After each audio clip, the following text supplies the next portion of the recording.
ಇನ್ನು ಇದೆಲ್ಲದರ ಜೊತೆಗೆ ನೀವು ತೊಡೆ ತಟ್ಟಿದರೆ ನಿಮ್ಮ ತೊಡೆ ಹೊಡಿತೀವಿ, ನೀವೇನಾದರೂ ಜಾಸ್ತಿ ಮಾಡಿದ್ರೆ ನಿಮ್ಮ ತಲೆನೂ ತೆಗಿತೀವಿ, ನೀವು ಹೊರಗಡೆಯಿಂದ ಬಂದಿರುವಂಥವರು, ನಾವು ಇಲ್ಲೇ ಇರುವಂಥವರು, ಇಲ್ಲಿನವರು ನಾವು. ಮದ್ದೂರಿನಲ್ಲಿ CT ರವಿ ಮಾತಾಡಿದಂಥ ಭಾಷಣ, ಇದಕ್ಕೆ ಸಂಬಂಧಪಟ್ಟಂಗೆ FIR ದಾಖಲಾಗಿದೆ.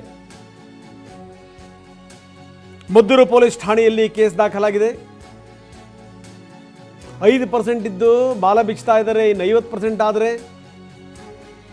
ನಮ್ಮ ಮಕ್ಕಳು ಮೊಮ್ಮಕ್ಕಳು ಬದುಕಕ್ಕಾಗತ್ತಾ ಅನ್ನುವಂಥ ಪ್ರಶ್ನೆ CT ರವಿ ಹಾಕಿದ್ರು.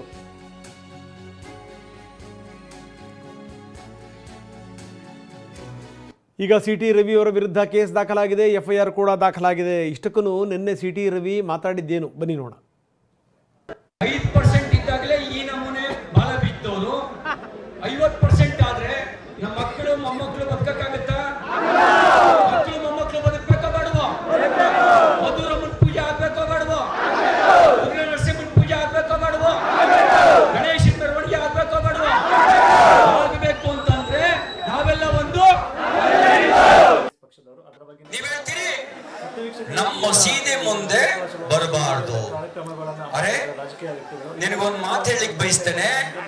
ಇಸ್ಲಾಂ ಹುಟ್ಟಿದ್ದು 1400 ವರ್ಷದ ಹಿಂದೆ, ಹಿಂದೂ ಧರ್ಮ ಹುಟ್ಟಿದ 16,000 ವರ್ಷದ ಹಿಂದೆ. ನೀವು ಹೊರಗಡೆಯಿಂದ ಬಂದವರು, ನಾವಿಲ್ಲೇ ಹುಟ್ಟುಗಾರರು. ನಮಗ್ ತೊಡೆ ತಟ್ಟ ಕೆಲಸ ಮಾಡಬೇಡಿ, ತೊಡೆನೂ ಮುರಿತೀವಿ, ತಲೆನೂ ತೆಗಿತೇವೆ. ನಮಗೆ ತೊಡೆ ತಟ್ಟಿ ಸವಾಲ್ ಹಾಕಿದ್ರೆ ತೊಡೆ ಮುರಿಯಕ್ಕೂ ಬಂತು.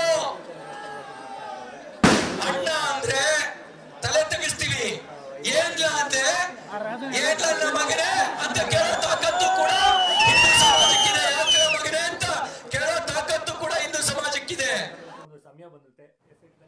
ಸೊ ಇದು ಸಂಗತಿ. ಇದಕ್ಕೆ ಸಂಬಂಧಪಟ್ಟಂಗೆ ಕೇಸ್ ಕೂಡ ದಾಖಲಾಗಿದೆ, FIR ಕೂಡ ದಾಖಲಾಗಿದೆ. ನಾಯಕರು ಮಾತಾಡೋ ರೀತಿ ಧಾಟಿ, ನೀವು ಏನೋ ಒಮ್ಮೆದಲ್ಲಿ ಏನೋ ಮಾತಾಡ್ಬಿಟ್ರೆ ಏನಾಗುತ್ತೆ, ಯಾವ ರೀತಿ ಸಂದೇಶ ರವಾನೆ ಆಗುತ್ತೆ, ಇದು CT ರವಿ ಅವರ ಮೇಲೆ ಈಗ ಪ್ರಕರಣ ದಾಖಲಾಗಿರುವಂಥದ್ದು.